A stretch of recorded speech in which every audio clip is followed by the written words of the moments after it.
নমস্কার। আনকাট রাতের গল্পে আমি অমিতাভ আপনাদের স্বাগত জানাই। আনকাট রাতের গল্প মানেই একটু আলাদা কিছু গল্প আপনাদেরকে উপহার দেওয়ার চেষ্টা। আর যুক্তি তর্ক সেখানে কাজ করে না। সেরকমই একটি ঘটনা আজকে আনকাট রাতের গল্পে। ঘটনার সত্যি ঘটনা, কিন্তু চরিত্রদের নাম আমরা বলছি না, তাদের বারণ থাকার কারণে। ঘটনাটি ঘটেছে একটি বাঙালি পণ্ডিত পরিবার এবং অবাঙালি একটি ঠাকুর পরিবারের একটি ছেলে আর একটি মেয়ের বন্ধুত্বের সম্পর্কে বা ঘনিষ্ঠতার সম্পর্ককে কেন্দ্র করে।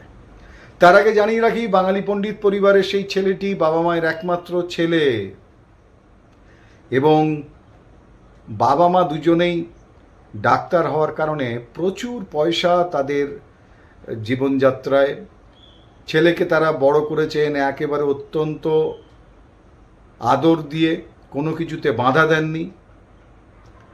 আর এই ধরনের ঘটনা আমাদের সমাজ ব্যবস্থায় প্রচুর ঘটে, যেখানে বাবা মা দুজনেই প্রভূত অর্থ রোজগার করেন আর ছেলে মেয়েদের সেই অর্থ খরচ করার স্বাধীনতা দেন, কিন্তু কোথায় খরচ করছে, তারা কিভাবে খরচ করছে সেটা খোঁজ নেন না। কি করে কাটাচ্ছে তারা সারাদিন, সেই অর্থকে সঙ্গী করে তাদের সঙ্গে জুটছে বহু বন্ধুবান্ধব। তো আজকের দিনে দাঁড়িয়ে যে সমস্ত বাবা মায়েরা তাদের সন্তানদেরকে ঠিক এরকমভাবে হাতে তুলে দেন প্রচুর ঐশ্বর্য আর প্রচুর আদরে বড় করে তোলার পেছনে তাদের কোনো শৃঙ্খলা থাকে না, সেই সমস্ত বাবা মায়েদের বোধহয় নতুন করে চোখ খুলে দেবে এই ঘটনাটা। কালা জাদু কথার সঙ্গে পরিচিত আমার দেশ ভারতবর্ষ। পৃথিবীর অন্যান্য অনেক দেশেও এই ঘটনা ঘটে।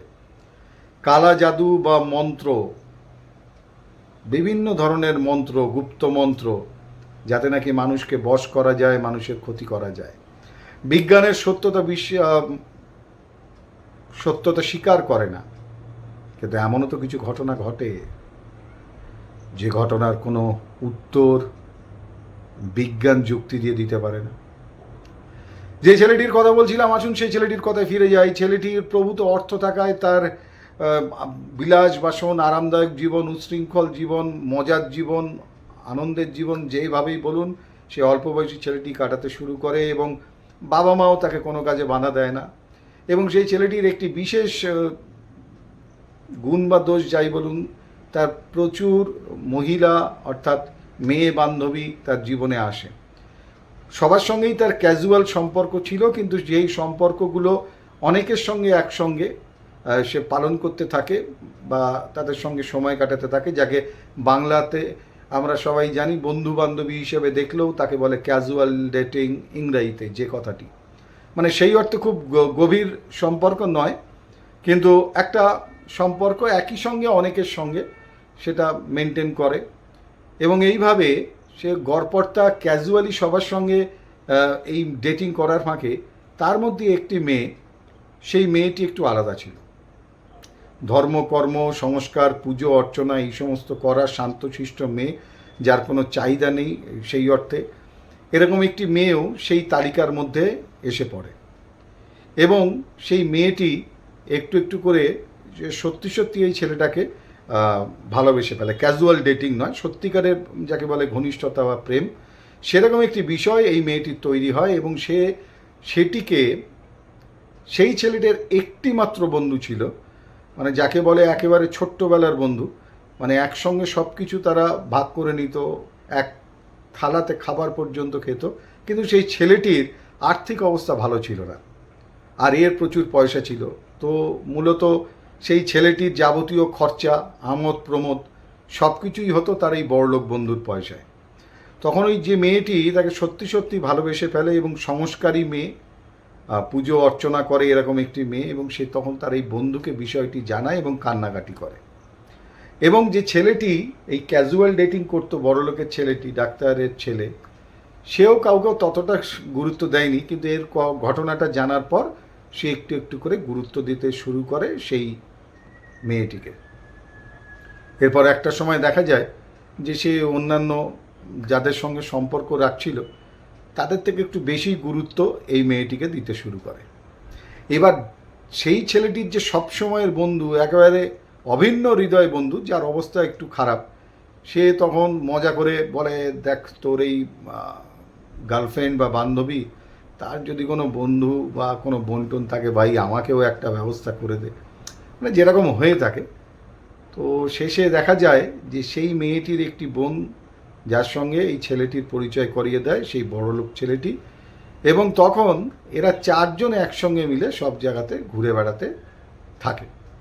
অর্থাৎ দুই বোন, যে বন্ধুটি তার বড় বোনের সঙ্গে ঘনিষ্ঠতা, এবং ছোট বোনের সঙ্গে সেই বড়লোক বন্ধুর যে বন্ধু, তার সঙ্গে একটা সম্পর্ক তৈরি হয়।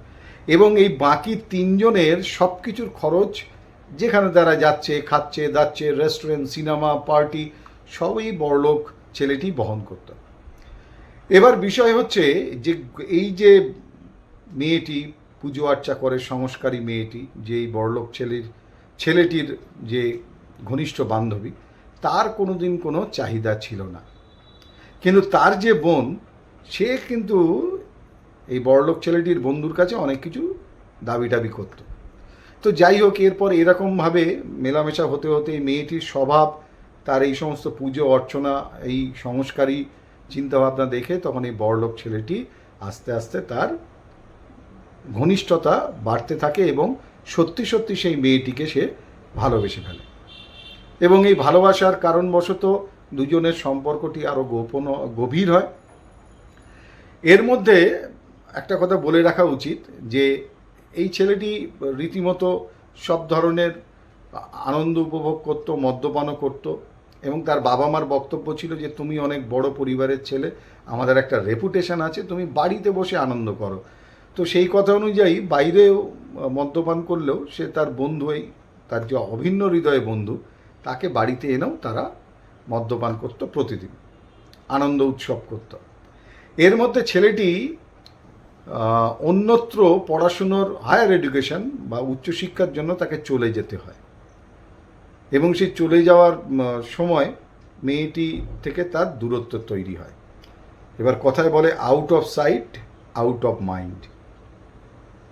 বিষয়টা হচ্ছে, যে মেয়েটি একদিন তার সঙ্গে সম্পর্ক বাড়ানোর জন্য কান্নাকাটি করেছিল, একটু একটু করে দেখা যায় যখন ছেলেটি, বড়লোকের ছেলেটি, তাকে মানে একেবারে জীবনসঙ্গী হিসাবে ধরেই নিয়েছে, বারবার তাকে বিয়ের প্রপোজাল দিয়েছে, কিন্তু মেয়েটি বারবার এড়িয়ে গিয়েছিল যে এই মাসে না পরের মাসে জানাবো, কোনোদিন সে তার বাড়িতে জানায়নি। এখন যখন এই ছেলেটি ঠিক করেই নিয়েছে যে এই মেয়েটিকেই সে বিয়ে করবে, উচ্চশিক্ষার কারণে বাইরে থাকায় সে প্রত্যেক দিন ফোন করে, কিন্তু মেয়েটি একটু একটু করে তার ফোন ধরা বন্ধ করে দেয় বা অ্যাভয়েড করতে শুরু করে। এরপর সেই বড়লোকের ছেলেটি তার এক হ্যাকার বন্ধুর মারফত সেই নাম্বারকে সে কল ডিটেলস বার করতে শুরু করে, এবং হ্যাকার্স বন্ধুর মারফতে জানতে পারে যে সেই সংস্কারী অত্যন্ত ভালো মেয়েটি আসলে এই ছেলেটিকে চিট করছে, তার অন্য বয়ফ্রেন্ড আছে। এই খবর শোনার পর সে উন্মাদ হয়ে যায়, দিশেহারা হয়ে যায়, এবং একসময় সে বাড়িতে আসে। বাড়িতে ফিরে তার বাবা মাকে বিষয়টা খুলে বলে, এবং মেয়েটির সম্পর্কে যা যা ঘটেছে সব বলে, এবং সেই মেয়েটিকে সে একটু অন্যভাবে কোনো রকমে তার বাড়িতে এনে হাজির করে।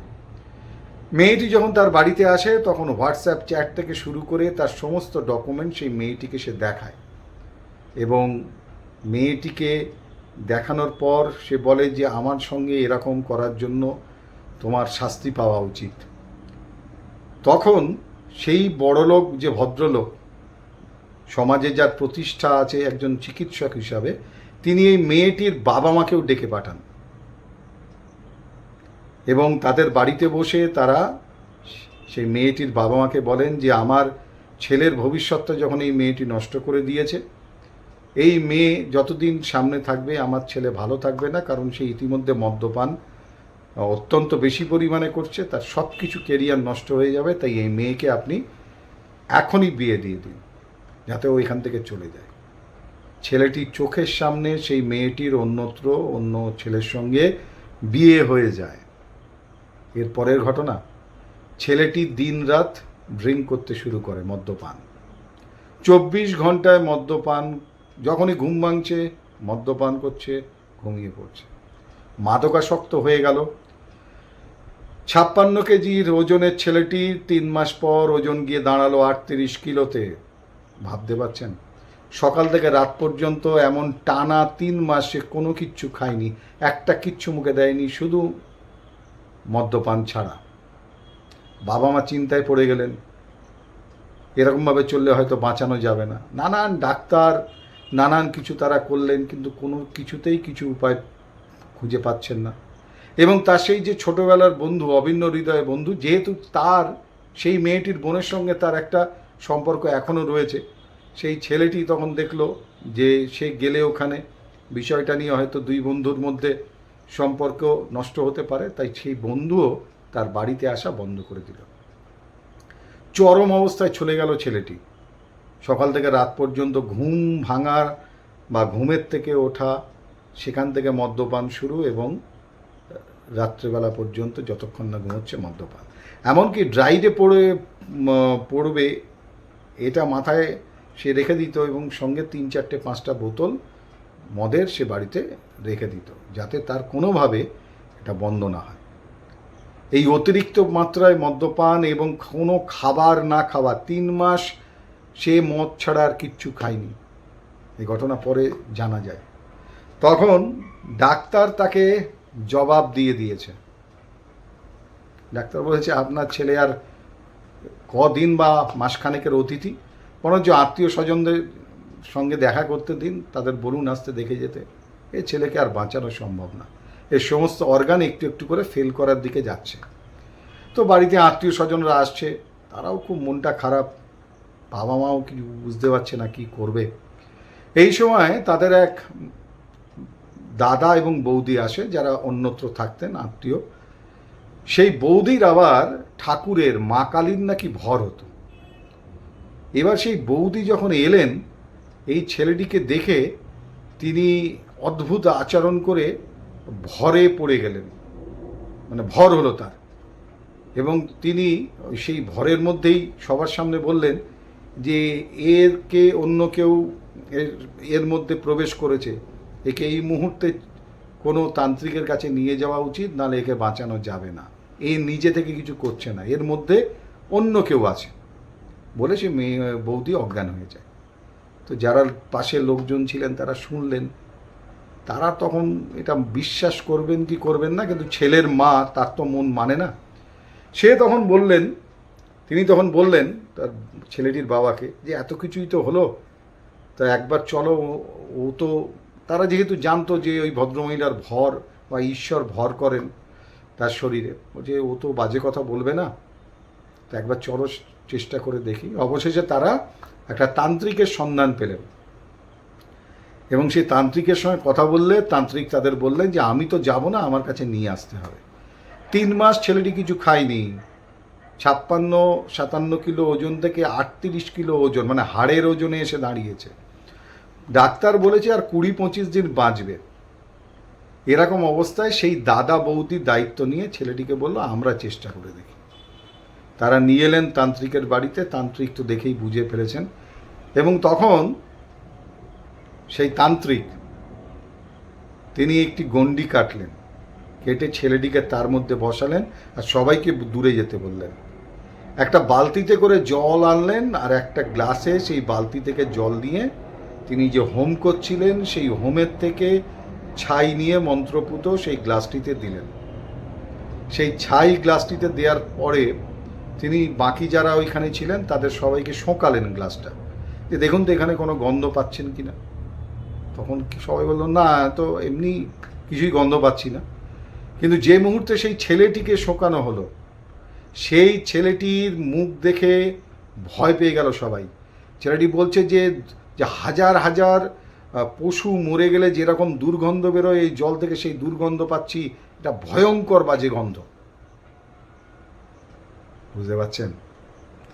তখন তান্ত্রিক তাকে বললো এই জলটা খেয়ে নাও। যে এত গন্ধের জল আমি খেতে পারবো না, আমার মদ ছাড়া অন্য কিছু খেলেই যেখানে বমি হয়ে যায়, আমি 3 মাস কোনো খাবার খেতে পারি না, জল খেতে পারি না। তখন সেই তান্ত্রিক বললেন না, তুমি খেয়ে নাও, চোখ বন্ধ করে নাক টিপে হলেও খেয়ে নাও। ছেলেটি সেই জলটা খেয়ে ফেলল। জল খেয়ে ফেলার পর সেখানে যেটা ঘটলো, ছেলেটি বমি করতে শুরু করলো এবং সে বমি মানে কালো তরল এক ধরনের মানে ব্ল্যাক লিকুইড তার মুখ থেকে বেরিয়ে আসছে, রক্ত বা অন্য কিছু নয়, থকথকে কালো একটা তরল। এবং যখনই এটা বমি হয়ে যাচ্ছে তখন তান্ত্রিক বলছেন আর এক গ্লাস সেখান থেকে নিয়ে বলছে আবার খাও। এবং যতবার ছেলেটি সেই বালতি থেকে জল দিয়ে খাচ্ছে গ্লাসে করে, ততবারই তার এরকম ভয়ঙ্কর কালো তরলের বমি হচ্ছে। এবং যতক্ষণ না সেই বালতির জল শেষ হলো ততক্ষণ পর্যন্ত তান্ত্রিক তাকে জল খেতে বললেন, আর ছেলেটিও বমি করে যাচ্ছে। অবাক হয়ে সবাই দেখছি যে এগুলো কোথা থেকে এলো। এবং শুধু তাই না, তারপরে একটা গোছার মতো কিছু বেরোলো, একটা থোকা, এবং তার মধ্যে দেখা গেল হাড়ের টুকরো, সিঁদুর। ছেলেটি যখন হাত মুছছে মুখে হাত দিয়ে মুখটা মুছছে, সেই মুহূর্তে তার সিঁদুরে লাল হয়ে যাচ্ছে মুখ, মানে মুখের ভেতর থেকে বেরিয়ে আসছে সিঁদুরের দলা, লবঙ্গ এবং বিভিন্ন ধরনের ছোট ছোট হাড়ের টুকরো। এবং একসময় সে বমি যখন তার বন্ধ হলো, ছেলেটিকে সামনে তান্ত্রিক একটি মন্ত্রপুত সন্দেশ বা মিষ্টি তাকে দিলেন খেতে, বললেন এটা খেয়ে নাও। ছেলেটি বললো আমি এত 3 মাস ধরে কিছু খেতেই পাচ্ছি না, যা খাচ্ছি তাই আমার বমি হয়ে যাচ্ছে, আমি এই মিষ্টি খেতে পারবো না, আমার বমি হয়ে যাবে। তান্ত্রিক তাকে জোর করে বললেন তুমি খেয়ে নাও। অদ্ভুত ব্যাপার, ছেলেটি সেই মন্ত্রপুত সেই মিষ্টিটি খাওয়ার পর সে পাগলের মতো সবাইকে বলছে আমাকে খাবার দাও, আমার মনে হচ্ছে সব কিছু খেয়ে নেই, আমার ভয়ঙ্কর খিদে পেয়েছে, আমি এতদিন খাইনি, আমাকে যা পারবে এনে দাও খাবার। যে ছেলে 3 মাস জল খেলে বমি হয়ে যেত, সেই সন্দেশ বা মিষ্টিটি খাওয়ার পর সেই ছেলেটি খাবার চাইছে। তান্ত্রিক তাকে বললেন যে আরও 2টো মিষ্টি খেতে দিলেন, বললেন তুমি অন্য কিচ্ছু খেতে পারবে না, আগামী 3 মাস তোমার খাবার হচ্ছে লাউয়ের তরকারি আর 2টো করে রুটি, আর তুমি মদ এই 15 দিন ছোবে না। ছেলেটি বললো মদ না খেলে তো আমি পারবো না, আমি তো অ্যাডিক্টেড হয়ে গেছি। তখন তান্ত্রিক বললেন তার কোনো প্রয়োজন হবে না, এরপর তোমার আর সেই ইচ্ছাটাই থাকবে না। এবার ঘটনাটা যখন এতটা জানার পর এইবার ছেলেটি 15 দিন পর অনেকটাই সুস্থ হয়ে উঠেছে, রিকভার করছে। যে ডাক্তার তাকে বলেছিল যে আর 1 মাসও বাঁচবে না, সেই ছেলে আস্তে আস্তে সুস্থ হতে শুরু করলো। এরপর সেই সমস্ত ঘটনাটা জানাজানি হলো। শুধু তান্ত্রিকের কাছে জিজ্ঞাসা করেছিল ছেলেটি যে আমার এ ভেতরে যেগুলো আপনি পেলেন বা আমাকে কেউ যে কিছু করেছিল আপনি বললেন, এটা কে করেছিল? তান্ত্রিক কি বললো জানেন? এর মধ্যে একটা ঘটনা বলে নেই। ছেলেটি প্রত্যেক রাত্রে তার ঘুম ভেঙে যেত আর মনে হতো যে সে কারোর সঙ্গে কোনো অবৈধ সম্পর্কে লিপ্ত হয়েছে তার নিজের ঘরে, এবং সেইটি সম্পূর্ণ হওয়ার পর তার ঘুমটা ভেঙে যেত, এরকম তার মনে হতো। সেটা তান্ত্রিক বলে দিয়েছিল, এবং বলে দিয়েছিল প্রতি রাতে তার ঘরে কে আসে। ছেলেটি যখন জিজ্ঞেস করলো যে আমাকে এইগুলো যে খাওয়ানো হয়েছিল সেগুলো কে খাইয়েছিল, তখন তান্ত্রিক যার কথা বলেছিল সে হচ্ছে সেই মেয়েটি, যে মেয়েটির সঙ্গে তার ঘনিষ্ঠতা ছিল এবং মেয়েটি অন্যত্র বিয়ে করে তাকে চলে যেতে হয়। সেই মেয়েটি এটা সহ্য করতে পারেনি, এবং তার যে অপমান হয়েছিল তার পরিবারের বা গ্রামের, সেই ছেলেটি যে তার বন্ধু, বড়লোক ছেলেটির বন্ধু, এবং তার যে বোনের সঙ্গে তার সম্পর্ক, এই 3 জনে মিলে এই ঘটনাটা ঘটায়। এবং মেয়েটি তার ব্যবহার করা পারফিউম, তার ব্যবহার করা অনেক জিনিস ছেলেটিকে দিত যে সময় তারা সম্পর্কে ছিল। হ্যাঁ, সেই ছেলেটি আসতো প্রত্যেক দিন, তার সেই বন্ধু আসতো প্রত্যেক দিন রাত্রে তার ঘরে। এবং সেই বন্ধু, তারা 3 জনে যে ষড়যন্ত্র সেটা করেছিল, তাই বন্ধুটি তার ঘাড়ে না দোষ পড়ে, সেই জন্য বন্ধুটি চলে যেত, শেষের দিকে আর আসতো না, যাতে সন্দেহটা তার দিকে না যায়। আসলে বন্ধুটি কী করতো, একসঙ্গে মদ্যপান করার সময় এই মদের ভেতরে লবঙ্গ মন্ত্রপুত এই সিঁদুর বা এই হাড়ের গুঁড়ো, তান্ত্রিক বলছিলেন যে কি মেশানো হতো, আপনার অবাক হয়ে যাবেন। মানে ঘটনাটা যত জানতে পেরেছি অবাক হয়েছি। বলছে নারী শরীরের প্রাইভেট পার্ট সেটা পোড়ানো ভস্য, মানে ছাই, সেই ছাই ওই মদের ভিতরে মিশিয়ে দেওয়া হতো এবং সেই বন্ধু তাকে সেগুলো খাওয়ানোর পর সে আস্তে করে চলে যেত তার ঘর থেকে। তারপরে তো সে তার নিজের বেহুশ অবস্থায় মদ্যপান করত।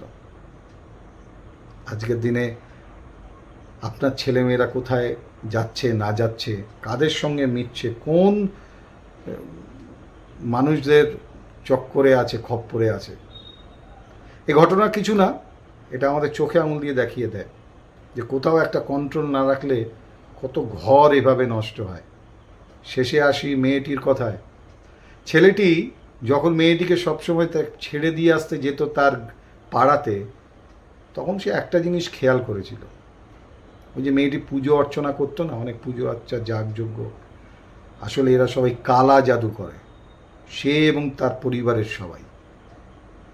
মেয়েটি ছিল ঠাকুর পরিবারের আর ছেলেটি বাঙালি পণ্ডিত, তো একটা আলাদা জাতের মধ্যে একটা সমস্যা তো ছিলই তাদের বিয়ের ক্ষেত্রে।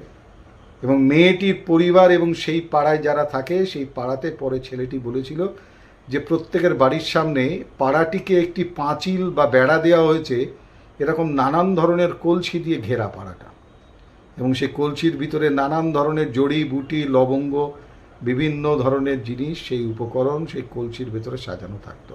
ছেলেটি তান্ত্রিককে এই কথাটা বলেছিল, অর্থাৎ ওই গ্রামটা, ওই পাড়াটা এবং মেয়েটি প্রত্যেকেই কালা জাদু বা এই সমস্ত বশীকরণ মন্ত্র এগুলো নাকি করত। জানি না এগুলো কতটা সত্যি আর কতটা মিথ্যে, কারণ মিথ্যে বলতে পারবো না, কারণ এটা সত্যিকারের ঘটনা, সত্যি ঘটেছে এবং বিজ্ঞান যুক্তি দিয়ে এটাকে মানতে অস্বীকার করে।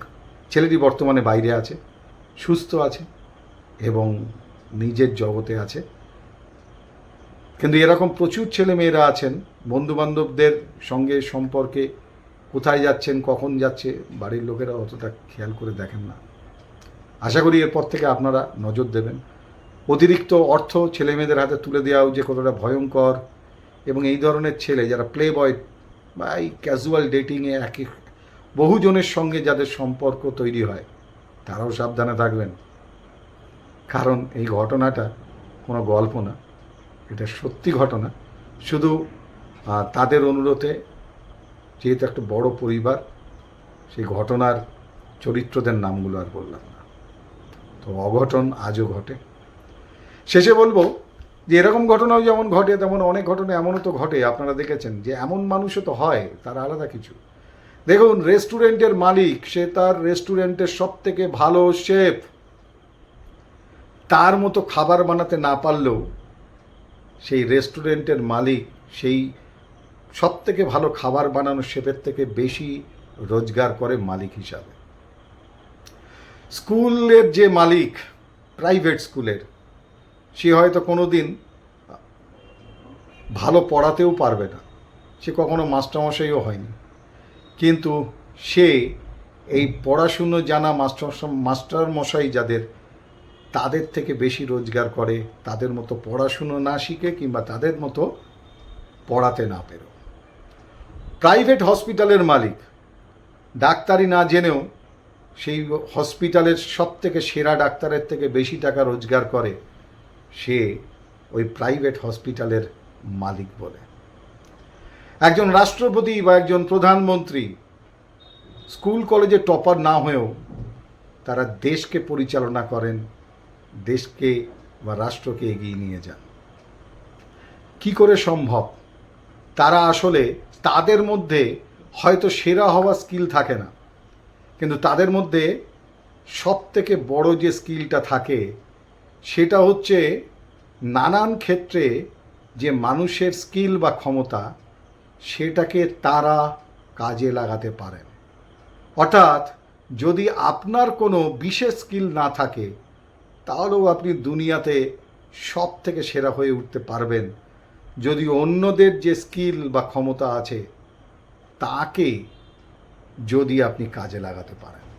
তাই আপনি হয়তো কলেজ টপার নন, স্কুল টপার নন, আপনি হয়তো সেরা রাঁধুনি নন, আপনি হয়তো সেরা ডাক্তার নন, আপনি হয়তো কোনো ক্ষেত্রেই সেরার কিছুই নন, কিন্তু আপনার মধ্যে যদি সেই স্কিল বা ক্ষমতা থাকে যা অন্যদের সেরা সেরা সেই মানুষদের স্কিলকে কাজে লাগানোর, তাহলে আপনি দুনিয়াতে সেরা হয়ে উঠতে পারেন। তাই শুধু নিজে পারছি না, অন্যরা পারছেন বলে মন খারাপ করবেন না। ওদের সেই স্কিলকে কাজে লাগিয়েই কেউ হসপিটালের মালিক হয়, কেউ রেস্টুরেন্টের মালিক হয়, কেউ বিখ্যাত বা বড় স্কুলের মালিক হয়, কেউ বা রাষ্ট্রপতি, কেউ বা প্রধানমন্ত্রী, কেউ বা মুখ্যমন্ত্রী হয়। তাই যদি আপনার মধ্যে অন্যদের স্কিলকে কাজে লাগানোর বা ক্ষমতাকে কাজে লাগানোর মতো সেই গুণ বা ক্ষমতা বা স্কিল থাকে, তাহলে আপনি পৃথিবী জয় করতে পারবেন। আনকাট রাতের গল্প আজকে এই পর্যন্ত। আগামীকাল ফিরব আরও অজানা কোনো গল্প নিয়ে। ততক্ষণের জন্য শুভরাত্রি। ভালো থাকবেন, সুস্থ থাকবেন, আর হ্যাঁ, সন্তানদের উপর যত্নে রাখবেন, তাদের একেবারে লাগাম ছেড়ে দেবেন না। আর যারা অনেক বন্ধুবান্ধব নিয়ে ঘোরেন, সত্যি ঘটনাটা বললাম, এবার সব কিছুই ভেবে চিনতে, ঠিক আছে? ভাবতে থাকুন। ততক্ষণের জন্য বিদায় নিচ্ছি আমি অমিতাভ। ফিরবো আবার পরের আনকাট রাতের গল্প নিয়ে, অন্য কোনো ঘটনা, অন্য কোনো কাহিনী। ততক্ষণের জন্য শুভরাত্রি।